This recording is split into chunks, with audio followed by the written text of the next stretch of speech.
2024 파리 올림픽이 아마 오늘 폐막하는 것 같습니다. 유럽이 우리 대한민국보다 시차가 한 8시간 정도 차이가 나고, 제가 정확히 지금 썸머 타임을 하는지 모르겠어요. 8시간인데 8시간, 7시간 차이가 나거든요. 오늘 폐막 시기라 그러면은 우리보다 한 8시간 늦게 오니까 아마 조금 더 있어야 될 것 같습니다. 그래서 뭐 며칠간 진행됐나요? 한 20일간 진행됐나요? 정확히 제가 계산을 해보진 않았습니다만, 이제 이 스포츠 좋아하시는 분들은 관심 있게 봅니다. 자기가 좋아하는 그 종목들 특히 관심 있게 봅니다.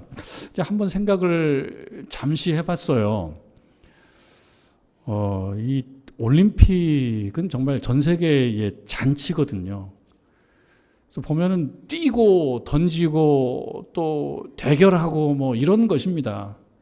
근데 뭐 그렇게 열심히 하면은 벼가 잘 익나요? 그렇게 열심히 하면 뭐 유전이 더 터지고 또는 환경이 더 좋아지고 그러나요? 그런 거 없죠. 그냥 이 무더위에 특히 마라톤 하는 거 보면 참 엄청납니다. 마라톤 하는 거 보면 이 무더위에 42.195를 뛰고 또 뭐 예선 16강전, 18강전, 4강전 하고 한단 말이죠. 이제 보니까 그런 거지. 따지고 보면 뭘 그렇게 열심히. 최종적인 결론은 금메달이라고 하는 건데, 금메달을 따면 뭘 그렇게 좋다고. 그게 정말 금인 것도 아니고, 물론 조금 가격은 있겠습니다만. 국가적인 명예가 있고 그럴 것 같습니다. 그런데 거기에 하여튼 올인을 해가지고, 그래서 올림픽을 보면요, 크게는 환희가 있고 또 한편 또 다른 면에는 슬픔과 눈물이 있어요. 조금 각도를 달리 보면 아니 뭘 그게 울 일이라고. 제가 육상 경기 보는 걸 좋아해서 이렇게 육상 경기 찾아서 보는데요, 여자 1600m 육상 릴레이가 있어요. 아주 흥미진진합니다. 보면은 미국이 우승했습니다. 여자 4명이 400m씩 나눠 뛰는 겁니다. 워낙 미국이 출중했어요. 이번에 워낙 출중해서 차이가 많이 났는데, 이제 문제는 2위를 다투고 어떤 팀이 2위를 하냐.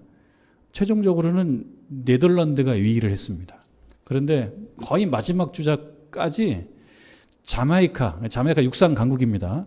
자마이카라고 하는 나라가 2위를 하고 있었습니다. 2위를. 그런데 마지막 주자가 뛰다가 그냥 멈추더라고요. 저는 몰랐어요. 이제 봤는데 멈춰요. 다쳤나, 다리가 아프구나. 그래서 자세히 봤더니 그게 아니고 2위를 달리고 막 뛰다가 이 바톤을 놓친 거예요.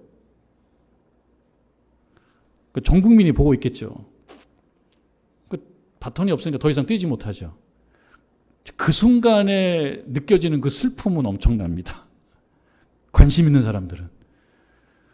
그거를 하려고 몇 년간, 그거 우승하려고 몇 년간 했거든요. 몇 년간 갈고 닦은 실력인데 바톤을 놓쳤어요. 더 이상 뛸 수가 없어요. 그러면서 이제 역전이 돼서 결국 네덜란드가 2위를 하고 자마이카는 꼴찌를 했습니다. 뒤이은 장면을 보니까 자마이카 선수들이 서로를 안고 이 뒤를 등을 토닥이면서 한 명 울고 있고. 그래서 생각해보면 뭐 그렇게 대단한 일이라고. 그 여름에 뺑뺑 돌다가 놓치면 놓친 거지. 그래서 근데 뭘 생각해보냐면 사람들에게는 추구하는 목적이 있을 때 거기에 어떤 열심과 땀과 아름다움, 감동이 있구나라는 생각을 했습니다. 그러니까 우습게 볼 일이 아닙니다. 몇 년간 그것을 위해서, 비록 그것이 쌀을 만들어내는 것도 아니고 사과를 익어가게 만드는 것도 아니지만 사람이 산다는 거에 아주 중요한 부분이 여기에 있다는 생각이 들어요. 여러분 우리 각자의 금메달이 뭔지는 모르지만 다르겠죠. 각자의 금메달이. 누가 볼 때는 뭘 그게 대단한 거라고. 그게 뭘 그리 대단한 거라고. 거기에 그렇게 인생을 걸고 땀을 흘리고. 어떤 사람이 올 때 아마 신앙생활이 그럴 줄 몰라요. 뭘 그게 대단한 일이라고. 주일날 안 빠지고 가서 예배드리고 정성껏 예물 올려드리고 목이 터져라고 찬양 부르고. 여러분, 그것이 우리 신자가 사는 길입니다. 그 신자가 사는 법입니다. 누가 볼 때 뭐 그게 대단한 것이라고.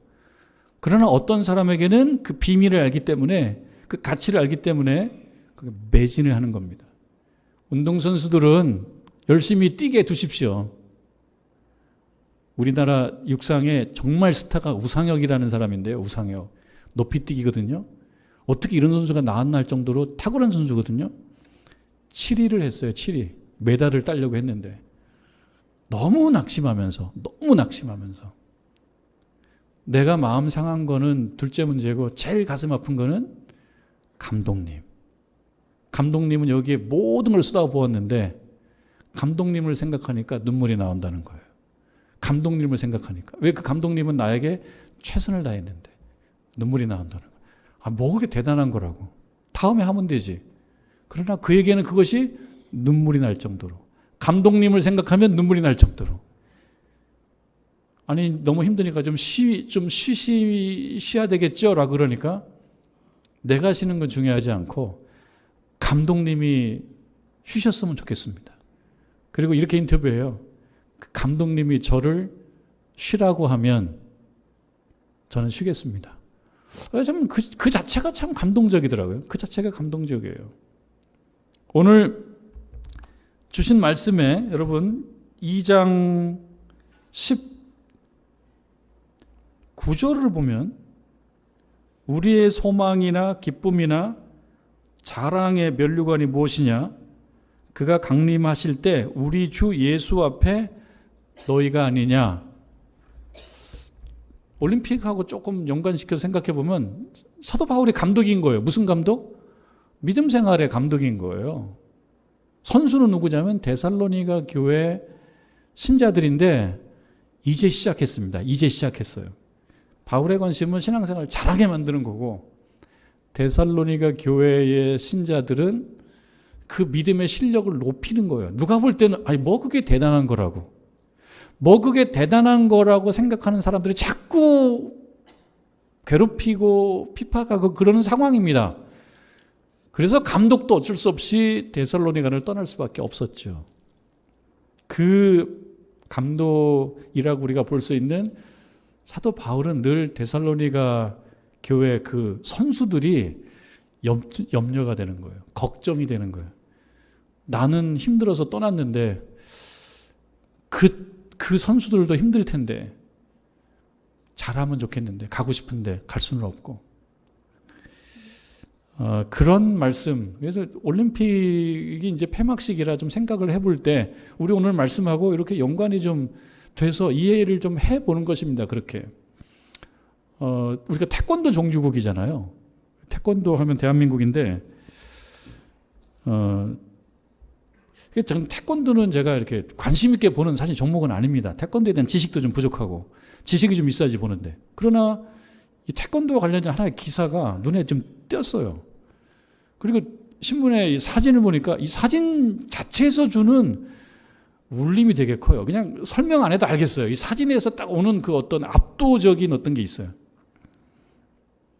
여자 49kg 경기였는데 이 여자 49kg 경기의 우승자는 태국 선수입니다. 태국의 발음하기가 힘드네요. 보고해야 됩니다.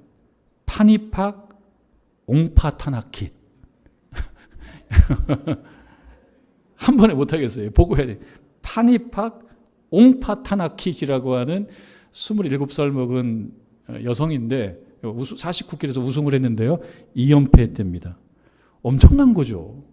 태국 선수가 태권도에서 2연패를 한 거예요. 2연패를. 전무후무하죠. 이 지금 태국으로서는 경사죠. 중국 선수하고 결승전을 했는데요. 8월 7일 날 중국의 거칭이라는 선수를 꺾고 우승을 했어요. 그 우승이 확정이 되자 이 옹파 타나킷이라고 하는 선수가 한국인 감독 최영석 감독을 향해서 뛰어갑니다. 부둥켜 안고 그리고 그 감격을 나누는 거예요. 저도 영상을 좀 찾아봤는데요. 이제 보통 우승을 하면은 이 매트 경기에서 우승을 하면은 그래도 거기서 이제 준비된 그 국기를 가지고 한 바퀴 돕니다. 유도도 그렇고 레슬링도 그렇고 태권도도 그렇고. 근데 이 감독하고 선수가 태국 국기를 갖고 한 바퀴 돌았어요. 거기까지는 뭐 다른 선수들이 하는 거와 별 차이가 없어요. 눈길을 끄는 거는 그 다음 장면인데요. 이 제자, 다시 봐야 되겠네요. 옹파타나킷. 이 옹파타나킷이 이 세레모니를 마치고 매트에 엎드려요. 엎드리고 큰절을 하는 거예요. 큰절을. 어디서 배웠는지. 누구에게 큰절을 하냐면 감독님에게. 감독 앞에 두고 큰절을 하는데 그 장면 자체가 정말 울컥합니다. 이게 뭔가 이렇게 좀 생각을 하고 좀 깊게 좀 묵상하고 싶은 그런 사진이에요. 그 자체가 울컥해요. 힘들게 땀을 흘려가지고 금메달을 땄는데 다 세레모니를 마치고 난 다음에 스승, 감독을 향해서 무릎을 꿇고 큰절을 하는 거예요.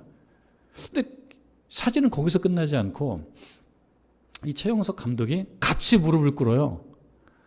맞절을 하면서 예의를 갖추더라고요.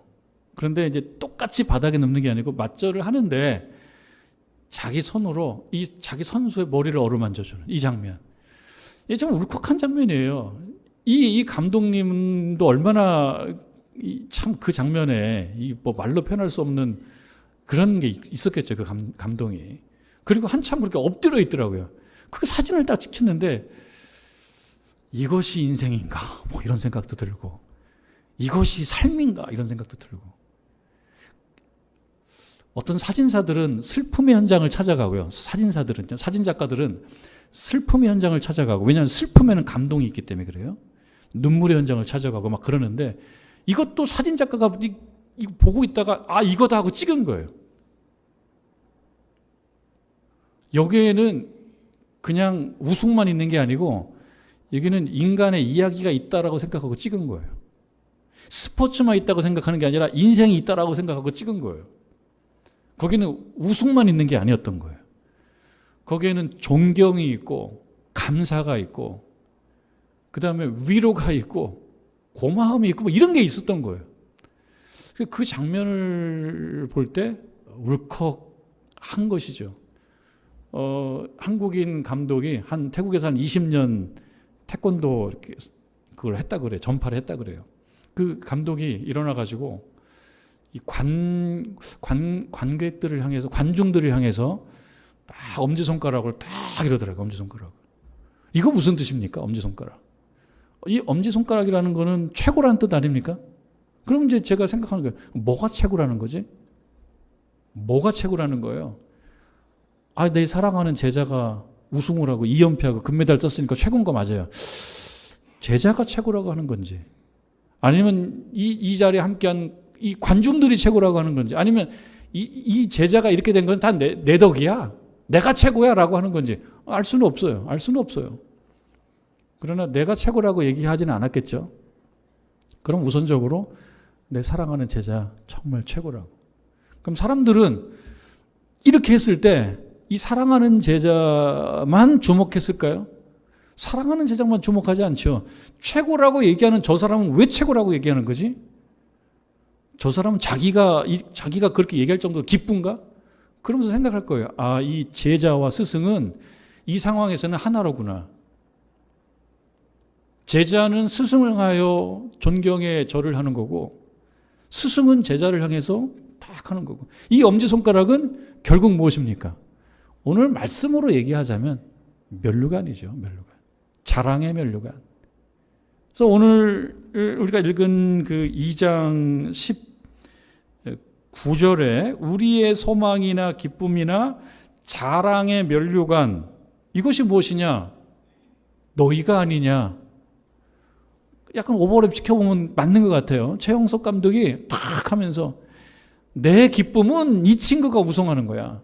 이 친구가 금메달 딴 것이 곧 내 기쁨이고 이 친구의 면류관이 곧 나의 면류관이야. 그럴듯합니다. 오늘 말씀에 나오는 이 면류관이라고 하는 말, 이 헬라어로 면류관이라고 말하는 그 단어가 2개가 있대요. 2개가 있답니다. 근데 오늘 말씀에 쓰인 이 면류관은 경기를 해가지고 승리하고 이겨서 머리에 쓰는 면류관이래요. 또 다른 면류관은 그냥 왕관. 그냥 왕관이 있는가 하면 여기서 쓰는 면류관은 애를 써서 노력해서 얻은 거예요. 그러면 오늘 말씀에 나의 면류관은 너희가 아니냐라고 얘기했을 때 그 면류관은 뭐요? 바울이 노력하고 땀 흘리고 경기하고 싸워서 금메달을 땄을 때 내가 쓰는 그 면류관은, 이 면류관은 바로 그대들이다 라고 얘기하면서 뭐라고 얘기하냐면, 그가 강림하실 때 우리 주 앞에, 우리 주 예수 앞에 바로 너희가 면류관이 아니냐. 그때는요, 예수님이 십자가에 달려서 돌아가시고 부활하신 일이 과거예요. 과거. 그리고 신자들에게는 어떤 기대감이 있냐면, 그 예수님이 다시 오셔서 우리가 사는 이 삶의 어려움들을 다 평정해 주시고, 우리가 하나님의 나라라고 표현하는 좀 두루뭉실한 표현인데요, 그러한 어떤 하나님께서 신자들에게 평화를 주시는 그런 어떤 그런 때예요. 그게 언제 되냐? 예수님이 다시 오실 때. 그러니까 이때에는 많은 신자들이 예수님이 다시 오시는 거를, 그러니까 재림을 기다렸던 때입니다. 그것은 그들의 삶이 어렵기 때문이기도 해요. 예수 믿는 게 힘들기 때문이기도 해요. 그때가 되면 우리 예수님 앞에 내가 나서서, 주님, 저 이만큼 했습니다. 그럼 주께서, 아니 뭐 이만큼 했다는 게 뭘 말하는 건데, 이만큼 했다는 게 뭘 말하는 건데, 아니 여기를 보세요 주님. 아니 어디를? 데살로니가 교회를 보세요. 여기에 제가 흘린 땀이 엄청납니다. 그리고 이 친구들의 믿음이 지금 이만큼 올라와 있는 거 보시죠? 이 친구들 올라와 있는 이 믿음은 곧 저의 면류관입니다 라고 사도 바울은 예수님 다시 오실 때 그렇게 말하고 싶다는 거예요. 오늘 말씀이, 그가 강림하실 때 우리 주 앞에 너희가 바로 나의 면류관이다.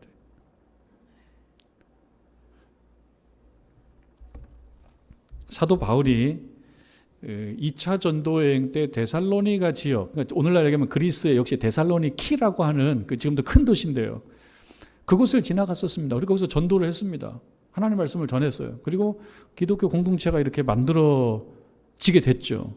근데 거기 얼마 없었습니다. 몇 주 안 있었어요. 한 3주 정도 있었다 그래요. 그런데 그렇게 거기서 교회의 사명을 감당할 때 하나님이 열심히 하고 반대 세력들, 반대 적대자들이 좀 있는 것 같아요. 하나님이 열심히 하게 되면 어려움들이 있어요. 유대주의자들이 자꾸 박해하고 그랬습니다. 왜? 전하는 것이 뭐냐면 예수가 그리스도이시다 라고 전하니까 이거 싫은 거예요. 자꾸 박해하는 거예요. 그러니까 이 문제를 자꾸 정치화하는 거예요. 이 문제가 정치화되면 이거는 종교재판뿐만 아니고 정치재판만의 대상이 되기 때문에 복음 전도하는 거, 하나님 말씀 전하는 거, 예수가 그리스도이시다라고 하는 복음을 전하는 거를 자꾸 정치 쟁점화하게 되면 더 힘들어지죠. 그러면은 유대주의자들만 적대적인 게 아니고 로마 정부도 적대적일 수 있는 거죠.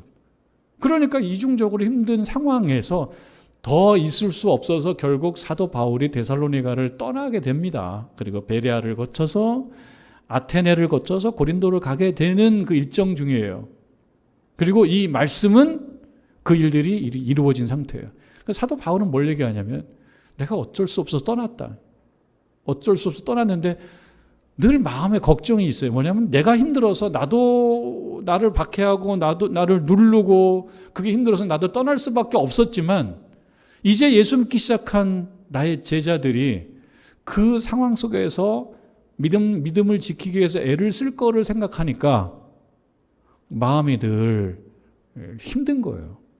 그래서 가고 싶은 거예요. 어디로? 데살로니가로 돌아가서 그들과 함께 신앙생활을 하고 믿음의 실력을 같이 키우고, 마치 오늘 올림픽에 출전하는 선수들과 그 감독들이 몇 년간 그렇게 땀을 흘렸던 것처럼 이 사도 바울도 거기에 가서 그 데살로니가 성도들에게 격려해주고 용기를 주고 쓰러지지 않게 만들어주고 해야 될 것 같은 거예요. 그 의무감이 막 있는 거예요. 그 말씀이 2장 17절에 나와 있어요. 2장 17절의 말씀을 볼까요? 형제들아, 우리가 잠시 너희를 떠난 것은, 정보가 두 가지쯤 나와요. 하나는 떠났어요. 사도 바울이 떠나고 싶어서 떠난 게 아닙니다. 그 말은 잠시라는 말 속에 담겨져 있어요. 잠시 떠났다라고 하는 것은 떠난 거가 정상적인 상태가 아니고 안 떠난 거가 정상적인 상태라고 말하고 싶은 거죠. 잠시 떠나고 안 잠시 더 오랫동안은 너희들과 함께하고 싶다는 거죠. 잠시 떠났다는 거예요. 잠시. 잠시라는 시간은 길지 않잖아요. 그 잠시라는 시간이 흘러가 버리고 난 다음에는 나는 떠남의 반대, 다시 만남, 그 만남을 기대하는 거고요. 함께 신앙생활하는 것을 기대하는 거거든요. 왜 그렇습니까? 이들의 실력, 믿음의 실력을 계속 키워주고 싶은 거예요. 믿음의 실력을 키워주고 싶은 겁니다. 그 다음에 나옵니다. 우리가 잠시 너희를 떠난 것은 얼굴이다. 그러니까 몸이 떠났다는 거예요. 몸이 떠났고 마음은 그렇지 않다. 너희 얼굴 보기를 열정으로 더욱 힘썼다. 너희 얼굴 보기를 열정으로 더욱 힘썼다라고 하는 것은 다시 가고 싶었다는 거죠. 그런데 결론은 뭐예요? 갈 수 없었다. 여기서 나오는 감정, 정서가 이게 슬픔이라고 하는 정서입니다. 슬픔이라고 하는 거는 부정적이지만 꼭 나쁜 게 아니에요. 왜냐하면 누구를 향한 사랑, 누구를 향한 열심 이런 게 없이 슬픔이 생기지는 않아요. 귀하게 생각하는 마음이 없이는 슬픔이 생기지가 않아요. 슬픔이라고 하는 거는 귀한 건데 그것을 내가 잡을 수 없기 때문에 생기는 정서인 거고, 귀한 사람인데 지금 만날 수 없기 때문에 생기는 정서가 그게 슬픔이라는 정서라고 본다면, 오늘 말씀 얼굴로 보고 싶은데 마음으로밖에 볼 수 없는, 달리 얘기하면 뭐예요? 만나지 못하는, 가서 만나고 싶고 손잡아주고 싶고 포옹하고 싶고 같이 짜장면이라도 한 그릇 먹고 싶고 카페에 가서 차례 한잔 마시고 싶은데 할 수가 없어요. 그래서 생기는 거는 뭐예요? 한편으로는 그리움이기도 하고, 그 그리움과 좀 친한 친구가 슬픔이에요. 슬픔이기도 하고 그런 것이죠. 안톤 슈낙의 우리를 슬프게 하는 것들이라고 하는 수필의 제목도 생각이 나고 그랬습니다. 요 장면을 보면서. 안톤 슈낙은 1800년도 후반, 1892년에 태어난 독일의 어떤 서정적 작품을 많이 만든 사람인데요. 우리를 슬프게 하는 것들이라고 하는 짧은 수필이 유명합니다. 그리고 이건 책 이름이기도 해요. 책 제목이기도 해요. 그 책의 첫 번째 어떤 부분의 그 제목이 우리를 슬프게 하는 것들이기 때문에 그것이 책 제목이 된 것인데요. 많이 알려져 있습니다. 우리를 슬프게 하는 것들, 그 글에 보면 우리를 슬프게 하는 것들이 굉장히 많아요. 아주 많아요. 예를 들면은 가을, 어스름한 가을밤, 그게 우리를 슬프게 하는 것들이라는 거죠.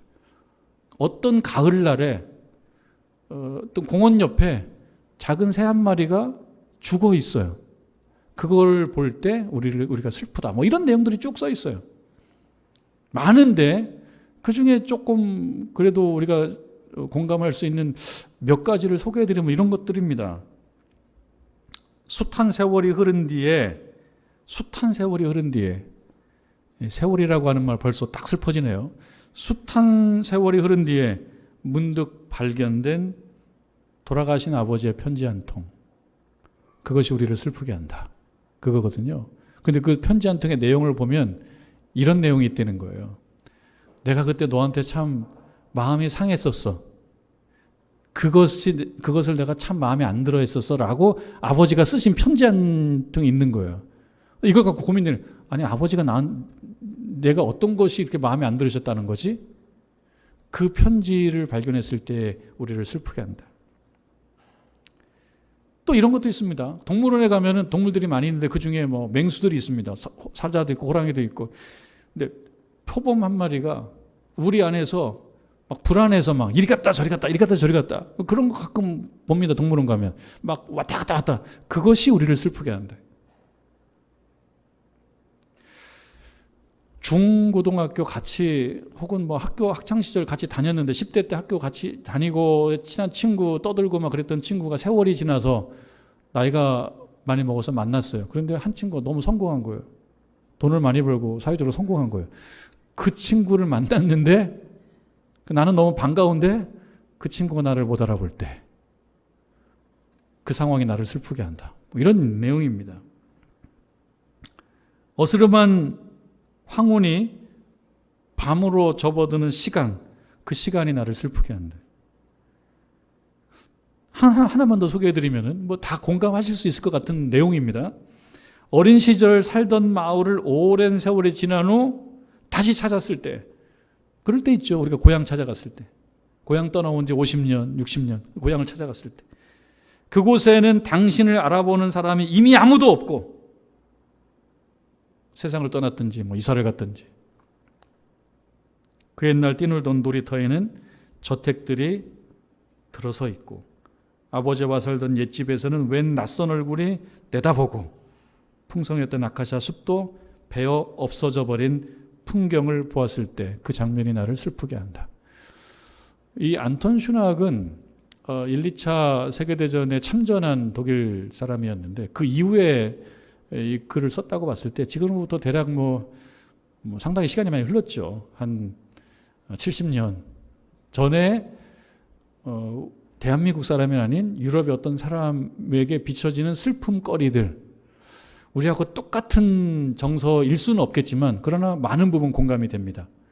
사람이라면 슬퍼하는 것들이 비슷하구나. 그런 것들이 우리를 슬프게 한다. 이 글의 근데 첫 문장은 뭐냐면요. 이 글의 첫 문장은 이렇습니다. 울고 있는 아이들의 모습은 우리를 슬프게 한다. 이게 첫 문장이에요. 울고 있는 아이들의 모습을 보면 슬픈가요? 여러분 어떻습니까? 울고 있는 아이들을 보면 슬픈가요? 어떤 분은 슬프고 어떤 분은 애들이 우는 거지 뭐. 그럼 애들이 울지 뭐 어른이 우나? 근데 어른이 울죠. 그럼 우는 아이들을 볼 때 그게 슬플 만큼 그 중요하고 의미심장한가요? 그렇다면은 그 우는 아이들을 본 그 사람은 아이들의 우는 것만 본 것은 아닐 겁니다. 어쩌면 사람이 운다라고 생각했을 것이고 어쩌면 자기의 눈물일 수도 있을 것이고, 그 운다라고 하는 것은 역시 뭔가 얻지 못해서 가지 못해서 생기는 감정일 텐데 감정이입이 되지 않았을까 저는 미루어 생각해 봅니다. 그리고 이 첫 문장을 가지고 본문으로 한번 들어가 봤을 때 사도 바울이 데살로니가를 떠나오고 난 다음에 지속적으로 데살로니가를 가고 싶어 했어요. 왜냐하면 그곳에는 자기의 어린아이들이 있으니까, 그리고 자기의 자녀들이 있으니까, 영적인 자녀들이 있으니까, 그리고 어쩌면 그 자녀들이 울고 있다고 생각되는 마음이 있으니까 이렇게 한번 상상을 해봅니다. 왜 사도 바울은 지금 17절에 우리가 잠시 떠난 것은 얼굴이요 마음은 아니고 너희 얼굴 보기를 열정으로 힘썼다. 그런데 가지 못했다. 18절에 그러므로 나 바울은 한 번, 두 번 너희에게 가고자 했으나 트라이를 한 거예요. 시도를 한 거예요. 그런데 가지 못했다. 여기서 생기는 정서는 슬픔이에요. 근데 이 슬픔을 어떻게 해석을 하느냐? 그 다음에 보니까 이렇게 되어 있습니다. 사탄이 우리를 막았다. 내가 가려고 애를 쓰는데 가지 못했어요. 근데 그 이유가 누가 볼 때는 뭐 그럴 만한 사정을 얘기하겠지만 사도 바울은 자신이 믿음의 눈, 신앙의 눈으로 봤을 때 이것은 사탄이 막은 걸로 느껴지는 겁니다. 여러분, 오늘날 AI 시대 아닙니까? AI 시대. 이 인공지능이에요. 지금 아주 AI 열풍입니다. AI 열풍. 자동차도 그렇고 다 AI가 들어가 있거든요. 이 시대에 사탄, 시대착오적인 이야기 아닌가요? 여러분 생각 어떻습니까? 사탄이 그래도 한 50년 전까지는 열심히 활동했는데 요즘에 AI 시대에는 AI에 밀려가지고 사탄도 무슨 사탄이 있어라고 생각이 드십니까? 아니죠. 2000년 전에 우리 하나님께서 역사하셨고 2000년 전에도 사탄이 역사했다면 2000년 후인 지금도 하나님이 역사하시고 사탄도 활동하는 거예요. 그럼 사탄은 어떤 활동을 하느냐? 나아가려고 하는데 방해를 놓는 작업을 해요. 방해를 놓는 작업. 바리케이트를 치는 겁니다. 우리가 갈 때 바리케이트를 치는 거예요. 바리케이트를. 사탄은. 가지 못하게. 뭘 가지 못하게? 믿음을 성장시키고 누군가의 믿음을 체크해주고 돌봐주고 하는 이런 선한 믿음의 사역을 하지 못하도록 사탄은 그렇게 만든다는 거예요. 그런데 어떤 사람에게는 그게 감지가 되고 어떤 사람에게는 아니 무슨 AI 시대에 무슨 사탄이야. 어떤 사람에게는 감지가 되고 어떤 사람은 감지가 안 됩니다. 사도 바울에게는 감지가 됩니다. 아니 사탄이 가지 못하게 하는 거예요. 만약에 사탄이 가지 못하게 하는 거라고 인식을 하고 그렇게 이해했다면 그 다음에 전략은 무엇입니까? 다른 문제가 아니에요. 아니 왜 이렇게 기차표를 못 끊지? 기차표에 왜 이렇게 이게 만석이지? 그렇게만 생각하는 게 아니야. 비행기가 요즘에 유가가 올라가지고 비행기가 안 뜨나? 그게 아니에요. 이렇게 문제를 감지했다면 그 다음에 전략은 사탄이 방해하지 못하도록 만드는 쪽으로 가는 것입니다. 근데 그렇지 않고 다 문제를 다르게 해석해요. 사탄의 어떤 역사라고 생각하지 않고 그냥 인간적인 모든 물리적이고 과학적이고 이런 원인만 가지고 생각한다면 결코 사탄을 제거해야 된다, 사탄의 방해를 이겨내야 된다라고 하는 그런 목표는 안 생길 거예요. 여러분, 이 시대에도 영안의 눈을 열어서 보면 사탄은 역사하는 겁니다. 믿는 자가 믿음을 성장시키게 하지 않기 위해서 여러 모양으로 상황을 만드는 겁니다. 어떤 사람에게는 눈치를 채는 거지만 어떤 사람은 알지 못하는 거예요. 사도 바울이 그렇게 생각을 하는 거예요. 그러면 사도 바울은 더 기도하겠죠. 하나님, 저 사탄이 역사하지 못하도록. 그래서 내가 데살로니가 교회 그 교인들을 잘 돌볼 수 있도록. 여러분들을 슬프게 하는 것들이 있을 겁니다. 저 역시도 마찬가지입니다. 한번 생각해 봤어요. 나를 슬프게 하는 것은 무엇이며 우리를 슬프게 하는 것들은 무엇일까를 조금 생각해 볼 때 떠오르는 몇 가지 추상 명사들이 있습니다. 세월은 우리를 슬프게 해요. 세월은. 요 녀석 우리를 참 슬프게 해요. 요 녀석, 세월. 세월과 함께 늘 같이 가는 거. 늙음, 나이듦, 우리를 슬프게 합니다. 내가 통제가 잘 안 되는 거예요. 건강 누구에게나 예외가 없고 적어도 지금 이 예배당 안에서 예배드리고 있는 그런 모든 우리 층들에게 있어서는 건강은 심각한 문제입니다. 허리 안 아픈 분 없어요. 저도 허리가 아파서 저도 허리가 아픈데 안 아픈 척 하는 겁니다. 대부분 허리가 아프고 나 아직 더 허리 안 아파요 하는 분은 그냥 감사하면 돼요. 나는 허리 안 아파. 감사하면 돼요. 교만할 거 없어요. 다 아픈 거예요. 퇴행성. 가족은 나를 슬프게 합니다. 이게 참 공감이 되기도 하고 안 되기도 할 거예요. 아니 가족이 나를 기쁘게 하지. 아직 경험 안 해보신 거죠. 가족은 나를 슬프게 합니다. 나를 기쁘기도 하지만 자녀가 있는 경우 자녀는 나를 기쁘게도 하지만 또 자녀는 나를 슬프게도 합니다. 못돼서 슬프게 하는 것도 있지만 너무 착해서 슬프게 하는 것도 있습니다. 그리고 나를 슬프게 하는 것들 가만히 생각해 봤을 때 제외시킬 수 없는 거는 내가 나를 슬프게 해요. 내가 나를 슬프게 해요.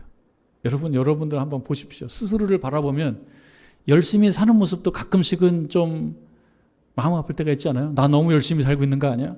나 너무 희생하는 거 아니야? 나 너무 땀 흘리는 거 아니야? 자기가 자기를 슬프게 할 때가 있습니다.